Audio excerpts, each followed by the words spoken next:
પવનનો વંટોળ અને ઝાંઝરના ધબકારા અને દૂરથી સ્ત્રીનો રડવાનો અવાજ સંભળાયા કરતો હતો. કહેવાય છે કે વિશ્વકર્મા ગામની પેલાણી વાડીમાં એક શાપિત ચૂડેલ રહે છે.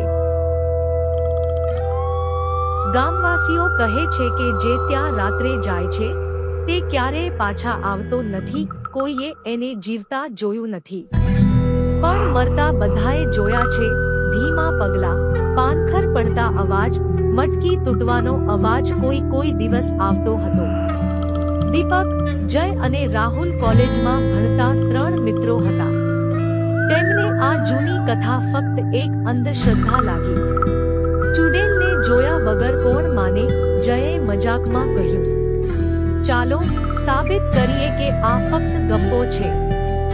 તેઓ ત્રણેય અમાવસ્યાની રાત્રે પેલાણી વાડીમાં ગયા. વાડીમાં પ્રવેશતા જ હવા સ્થિર થઈ ગઈ.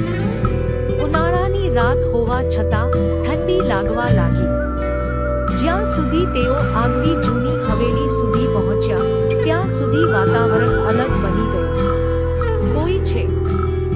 દીપકે અવાજ પાડ્યો. સાંભળવા માટે એ જ અંધકારમાંથી એક કંપાવતી અવાજ આવી, હું અહીં છું. અચાનક કોઈ હસી ઉઠ્યું. કતલખાને જેવો અવાજ, પલાળેલા પગલાંના જેવો અવાજ આવ્યો. તેઓએ પાછળ જોયું. એક સ્ત્રી, સફેદ સાડીમાં, પણ તેના પગ જમીન પર નહોતા. અને એક ડરાવની અવાજ આવી, તમે આવ્યા છો, હવે જઈ નહીં શકો.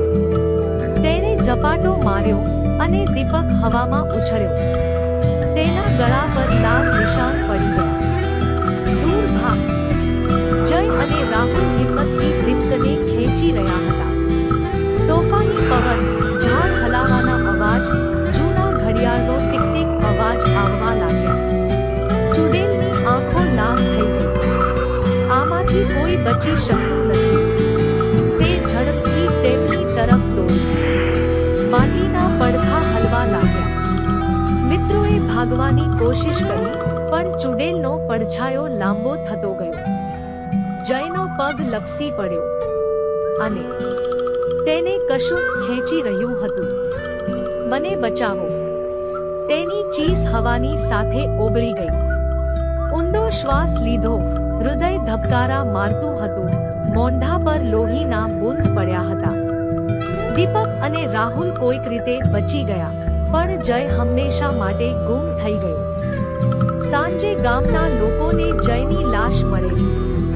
તેના શરીર પર પળાઘાતના નિશાન હતા અને આંખો ખુલી જ રહી હતી. આજ સુધી જે કોઈ પેલાણી વાડીમાં જાય છે તે ક્યારેય પાછો આવતો નથી.